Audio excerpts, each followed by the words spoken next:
This lecture looks at the rise of civilization with the birth of the written word, the greatest technology in history, with the Sumerians, followed by the first empire builders with the Akkadians. Now this is the rise of the Bronze Age and metallurgy following the Stone Age, where the primary technology was stone. Now, taking bronze alloy, which is a tin and copper mixture, melting them together, we are able to make weapons and tools that are much harder and stronger than any stone that had been found or was imaginable. This completely changed the shape of warfare, trade, and agriculture in the Middle East, where civilization first rises. Obviously, the tribe or peoples that have the more advanced technologies and weaponry are going to rule a given area. And this is the beginning of the arms race. Now, civilization as we know it is going to emerge in what is known as Mesopotamia, or the Fertile Crescent between the Tigris and Euphrates rivers in modern-day Iraq. We find here that the first civilizations, first the Sumerians, then the Akkadians, Babylonians, and Assyrians, are going to, one after another, rise to prominence and fall from 3200 to 500 BCE. It is going to be at this time where we find we have the rise of civilization, which means large permanent settlements that are going to be fed by farming and herding on a mass scale never before seen in human history.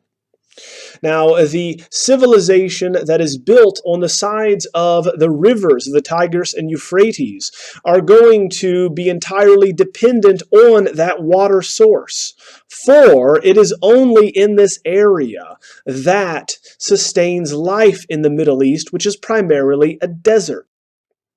If we look at a map of the land that actually supports agriculture, we can see why these areas were so sought after and were the location for so many wars and battles in the ancient world.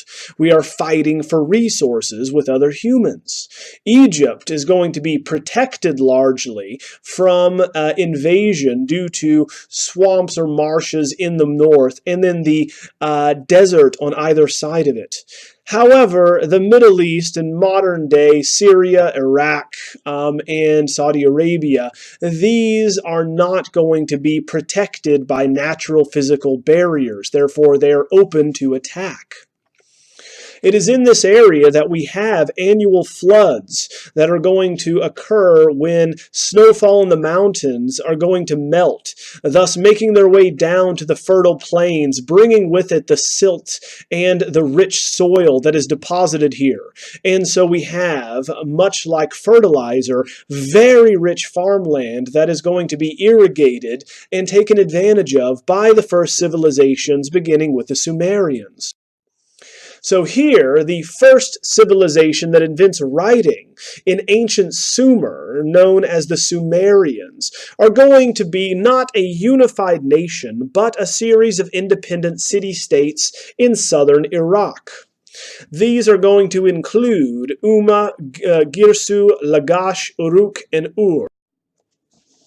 It is in these cities that we have the birth of a specialization of labor and institutionalization made possible thanks to writing.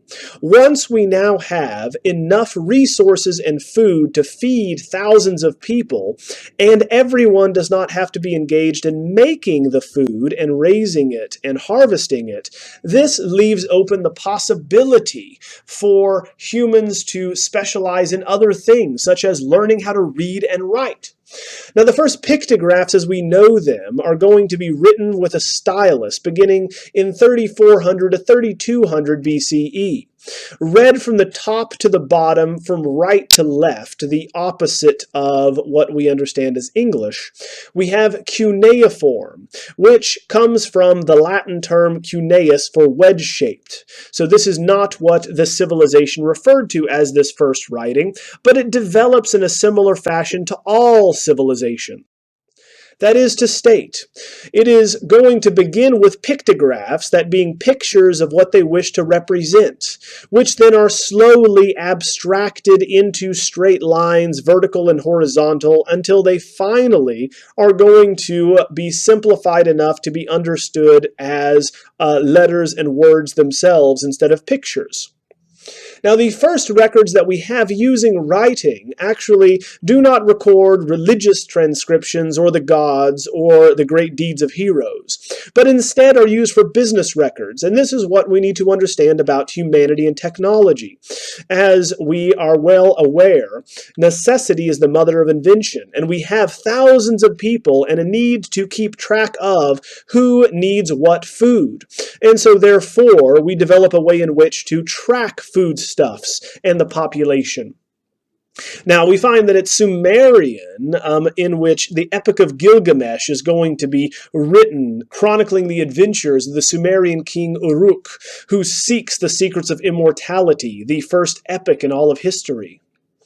Now, this is what the writing invention here of cuneiform is for, is to track how many bushels of grain, how many heads of cattle are going to be allotted per person in the civilization. Now, each one of these city-states is ruled over by a different god. Rulers and priests are going to then be representatives for these gods, much like priests and popes are today. So kingship, it was believed at the time, was set by the gods, divinely ordained, when they cleared the earth with a flood to start a new rule. So even the Sumerians have the flood myth as part of their local lore and legend. Here we have the head of a woman, most likely Inanna, the most important Sumerian female deity that existed, for she was the goddess of love and war.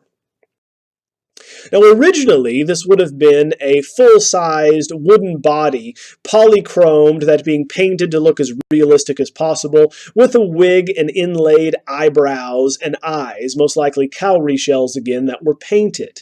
Now, she would have looked as lifelike as possible and placed in a shrine. Now, these are found in temples, which are atop ziggurats. So we find that deities are going to be adopted, invented by the Sumerians, and adopted by other cultures. For Inanna, the most powerful goddess in this culture, becomes Ishtar for the Babylonians, and then she will become Venus or Aphrodite for the Greeks and Romans, the goddess of love, and generally shown nude. Goddesses are generally not shown nude in the Western world until her adoption. Now, this was actually stolen in 2003 when the U.S. invaded Iraq. It was later recovered, although it was damaged, being stolen from an Iraqi museum. So therefore, this continues the argument that we have throughout history up until today with destructions of antiquities the world over, but especially in the Middle East. That being, should we take these objects in order to preserve them for cultural posterity if the civilizations cannot afford to protect them themselves, much like Egypt in the crisis that they are in right now. Hence, we have the argument for the Elgin marbles taken from the Parthenon by Lord Elgin. So the British government still refuses to return them, with the argument that the Greeks cannot properly take care of and conserve their history. The same can be said of the Rosetta Stone taken by Napoleon and in a French museum now. Now, these statues of gods and goddesses would have been located in temples at the very center, the very nucleus of every city. Uruk had a population of 40,000, which is staggering for the ancient world, thinking of the logistics that it took to feed, house, clothe, and then take care of the waste of such a large population. So in this 1,000-acre city, we have the temples in the center called the House of the Mountain, or the bond between heaven and earth. This is literally their connection to the gods, and it shows how central religion is to human civilization from the outset. It is in the dead center of the city. Now here we have the so-called White Temple, which would have had a massive ziggurat supporting it, of whitewashed mud brick. Now, throughout the centuries, it has been eroded through floods and rainfall, but originally would have been a very imposing edifice. The ziggurat, as the Mesopotamians are going to use them, are a high elevated platform, generally 40 feet above street level, oriented towards the cardinal points with a temple on top that has a cella inside, a central hall, where you find the images of the gods and where you would worship them. The elevated ziggurat is designed exactly as what you would imagine for, that being as a stairway to heaven, to get us closer to the gods, which were believed to be in the sky by most religions. Now, these temples are referred to as waiting rooms, so not surprisingly, we find in them dozens sometimes of statuettes, of these votive statues worshiping and waiting for the gods. Now, a votive statue is going to be one given in homage or in thanks to a deity. In this case, we find that they generally hold beakers as part of religious rites, and we found many of these beakers or chalices that you would drink ritualistic libations or hallucinogens from while waiting for the gods to appear in this temple. They very often also have inscribed on them one who offers prayers, demonstrating this is what they are for. Very large-eyed figures, always there awaiting the appearance of the god or goddess. And of course, we would not want to anger the gods by not having someone always present praying to them. Here, we have a man and a woman showing the traditional dress in the Middle East that will also be adopted in Egypt. The man wears a long kilt and is shirtless with a long beard. We find that the woman is going to be wearing a dress draped around her left shoulder because they are right-handed, so she would need to tie it with her right hand. We also have a shawl that's going to be thrown over the shoulder as well. It is a long ankle-length dress. And even in this instance, we would have had a family unit, since you can see the remnants of a child's set of feet next to the mother here. Now, the statuettes are going to be either seen on their own or praying to deities in front of, say, a cult statue such as that of Inanna we looked at. So we could have them literally praying to an image of the goddess that this is dedicated to, always ensuring that she would be satisfied. So here we find an example of what they might be praying to with a realistically painted, with real hair and inset eyes goddess. Now the heads are upturned, the eyes are wide open, they are in the waiting room, the cella, the central room in the temple, for the gods to appear, and or they are constantly worshiping the gods as a statue in front of them. So the idea of large-scale figures with wide-open eyes that are going to be used for ritualistic purposes goes all the way back to the Neolithic period. Illustrating the organization of the Sumerian civilization is a work vase here, a carved vessel that is showing exactly what it is used for as a votive offering. Here we have the first great narrative relief with a coherent set of stories on it. With 3 registers or friezes moving from bottom to top, we have the very hierarchy of Sumerian civilization illustrated for us. At the very bottom, we find that agriculture and or wheat is going to begin the series of friezes, on top of which we have cattle. Hence, of course, we need, as the basis of civilization, agriculture to feed the cattle, to feed man in this way. So we have, thanks to the goddess's blessing, the growth of crops and the abundance of livestock.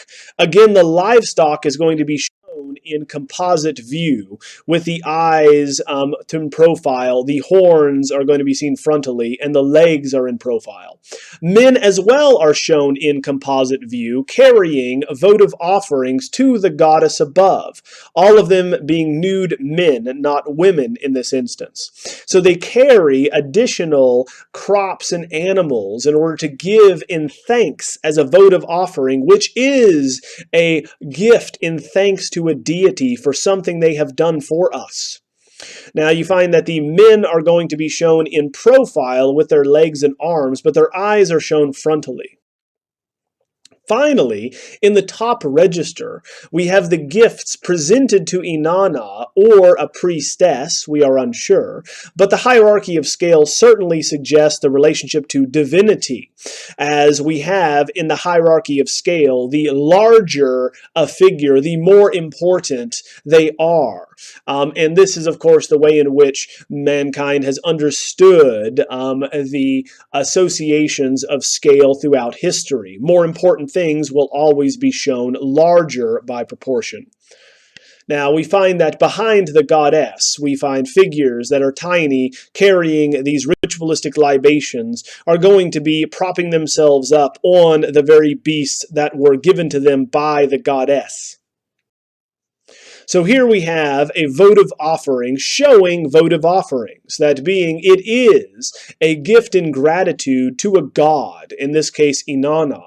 And it is also symbolic of the marriage of the priest king and the goddess. To ensure continued goodwill, the priest in the city would ritualistically marry the goddess annually. Thus, of course, we ensure that through fertility, their consorting is going to ensure that the crops come back and that the goddess is impregnated again. Now, turning to the excavations at Ur in 1937, we have several artifacts found in what are known as the royal tombs, excavated between 1922 and 34. Up to 16 of these royal burials were discovered, with 1,800 graves. The attendants that were sacrificed, these individuals to go into the afterlife and serve the rulers, such as musicians, soldiers, charioteers. All were sacrificed at the same time, much like we find in the graves in China, where horses are also sacrificed with the kings. It is here in the royal graves at Ur that we find the standard of Ur, named as such because it was originally believed to be a military standard or a set of images seen on a bearer that would carry this in battle. We have a single narrative, we believe, moving from left to right, from bottom to top on both sides. Here is an example of what a standard would look like for the Romans, for instance. They would carry a staff on top of which you would have the eagle and or the she-wolf, the emblems of the civilization that are fighting. Now, this is in fact not a standard, it's a music box, but the images shown on it certainly represent war. So on the war side, you have chariots that mow down enemies and captives that are stripped naked before being presented before the king, who is so tall that his head is going to break through the border at the top. Here we have a detail of the inlaid lapis lazuli and red limestone, showing the dominant technology at the time, or heavy infantry and tanks of the day, which are going to be two-axled, four-wheeled chariots, driven and pulled by heavy beasts of burden like oxen, with a driver and then a spear bearer and or an archer. We see them trampling here enemies underfoot. So here is an example of what this would have looked like. Very cumbersome and slow, generally with a max speed of around 5 miles an hour, but still formidable if you could plow down enemies in the battlefield. Now we find that men on the peace side are going to carry this war booty, which generally will be the livestock and slaves of a given population that they defeat, a common practice in the Middle East in antiquity. So we find them bringing these animals and slaves back home for a great banquet, where the king, again, the largest individual at the top, is going to be served wine and listen to music. So here we have musicians entertaining the king with a lyre and singers also entertaining them. We cannot identify these individuals because the inscription is absent, but they are dressed as, once again, kings and men of the day. They are shirtless with kilts, and they're going to be seated on thrones with animal legs, very common all the way through ancient Egypt. The instrument which the lyre player holds, remember that the musicians were killed and buried with the king to entertain him in the afterlife. The instrument here is going to be stringed and have a bull's head on it. It just so happens that in the same grave we have the great lyre with a bull's head found. This massive 5 feet 5 inch tall instrument is going to be taller than the average man of the day. Played standing up, this is meant to go with the king to the afterlife to entertain him, and we have the musicians that can play it in the grave with him. Here, we're going to find that the bull's head has a beard on it because bulls, the priest king, and kings in general in the Middle East up until today are associated with bulls because they are very strong and they are virile. We find that you only need one bull to impregnate multiple cows. Now, the beard anthropomorphizes the beast, and it's also blue, made up of cascading waves, hence the power of the river and associating that with the power of the ruler. In the sound box below the beard, we have images most likely of the afterlife. Here in the land of the dead, which would relate to the funerary significance of where this would be seen, which is in a grave, we have similar episodes to the Epic of Gilgamesh, where heroic feats are going to accompany fabulous creatures, and the question of whether or not we can gain immortality. The fact that this is in the grave with a king and attendants attests to the belief in the afterlife, showing what happens in the afterlife, where we find that animals act like people, and we have heroes at the top who will be wrestling these two man-bulls, just like the man-bull lyre on which this is decorated.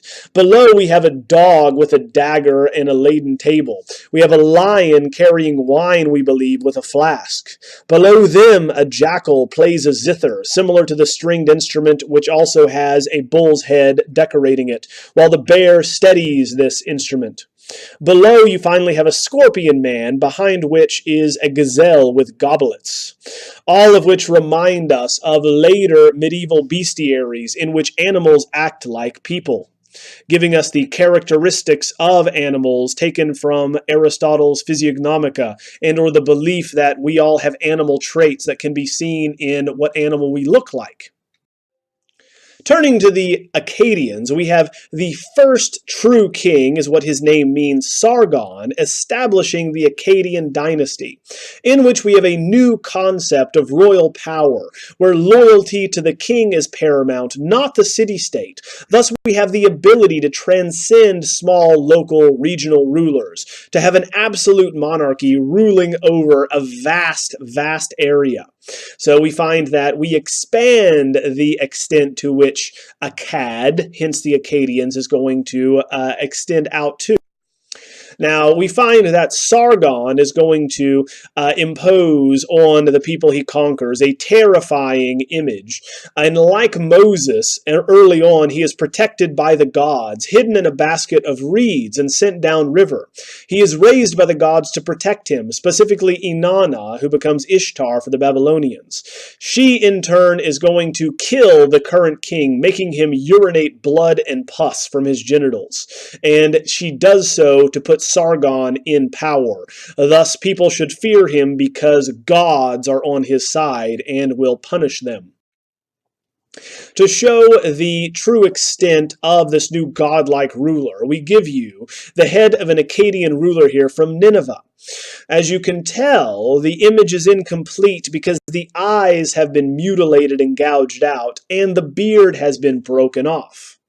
Now, this is going to attest to the hatred of absolute monarchy after the fall of the Akkadians. But if we look carefully, we can see the love of patterns combined with careful observation and different textures.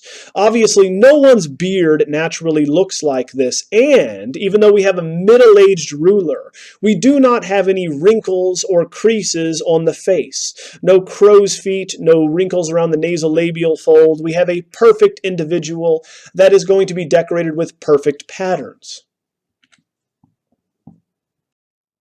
Now, the figure is going to be made by way of lost wax casting and or bronze hollow casting.